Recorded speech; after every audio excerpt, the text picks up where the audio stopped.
मी HDPO Partur या नात्याने माझ्या डिव्हिजनमधील सर्व नागरिकांना एक आवाहन करतो की आपण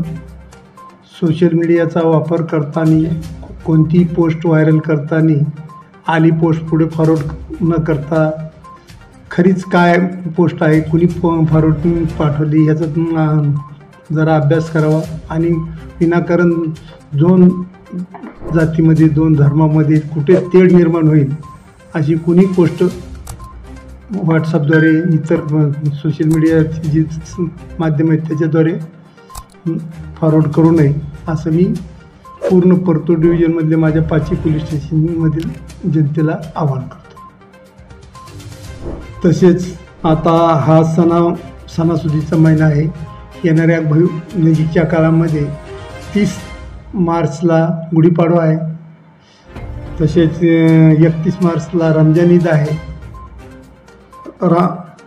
6 एप्रिलला रामनवमी आहे, 14 एप्रिलला डॉक्टर बाबासाहेब आंबेडकर साहेबांची जयंती आहे। तरी सर्व समाजाच्या लोकांनी आपापल्या उत्साहाने सण साजरे करावेत, पण एकामेकाच्या खोटं बोलण्यामुळे दुसऱ्या तेढ निर्माण होईल असं कोणीही वक्तव्य करू नये असं मी जाहीर लोकांना आवाहन करतो।